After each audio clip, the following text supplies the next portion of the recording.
take time to go through everything in the handout, but there are a few things that I wanted to point out to you. On page 2, a vision.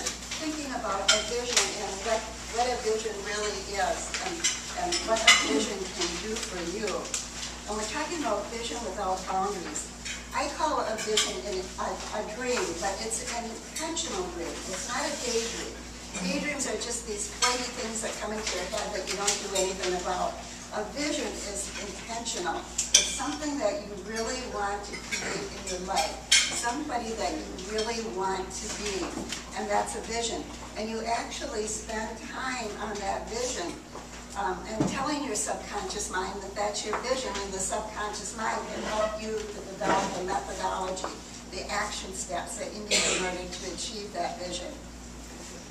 Look at a visionary as a person who has unusually keen foresight, but it's a person who has a vision. A person can see things that are not there. When you look at a vision without a boundary is a limit.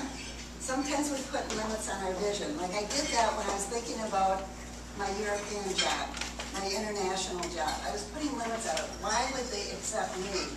Or maybe I'll just go for a low-level job. That's a limit. Aim for the stars. Aim for the stars. Keep your feet on the ground, but aim for those stars because you're bound to get close to them when you aim to the chart for the stars. I have on page 2 some examples of some visionaries.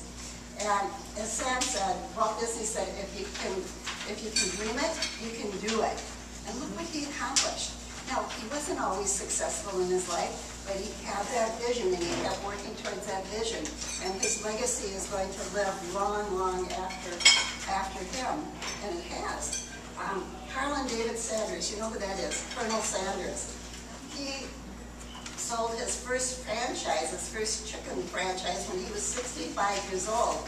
And he started out cooking because his father died when he was only 5 years old. His mother was working. He, as a small boy, he was cooking for his family. He learned how to cook. And then later in life, he had a service station. And in the back of his service station, he would cook chicken for some of his customers. He later moved to a restaurant that had about 142 seats, and his restaurant was always filled. At age 65, he achieved the big vision where he started selling franchises. Again, a legacy that will live long after him. I'm going to skip the next one and go to Sam Walton. Sam Walton didn't grow up rich. He eventually was able to own a variety store, a small variety store. He went from that to a chain of Ben Franklin stores. Now there's Walmart and Sam's Club, which were the vision of Sam Walton. He grew really big in business. Steve Wozniak. Steve Wozniak isn't talked about a lot, but he was co-founder of Apple Computers. I can remember back when I was working on my MBA, this was back in 1979, I did a project. And that project was to create a company on paper and to put together the financials for that company. And it had to be a new idea, a company that did not exist. And what the company was a retail store that sold personal computers. Well, at that time, there were 2 different brands of personal computers on the market. One was Apple, and Apple really took off. So I based my company on selling Apple computers. Now, I wish I would have created that company. But that was a brainchild of the 2 Steves, and Steve Wozniak was one of them. Helen Keller. Helen Keller, when you think of what she accomplished in her life, she was an author. She was a speaker.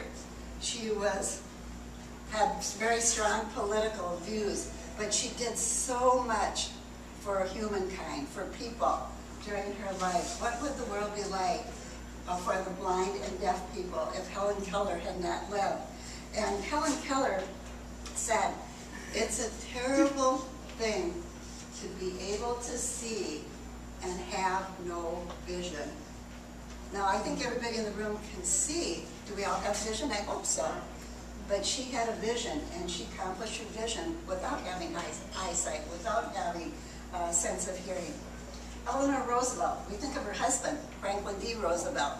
And having been President of the United States for so many years, we don't always think of his wife and what she accomplished. But Eleanor Roosevelt is one of the women that I admire most, even though she did not live, I did not live during her lifetime, and she did not live during my lifetime.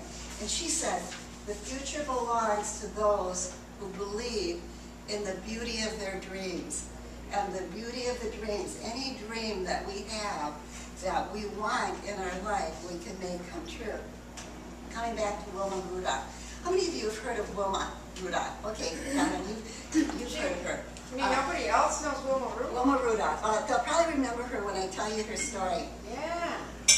Wilma Rudolph, as a small child, contracted 3 serious diseases: polio, scarlet fever, and one other one.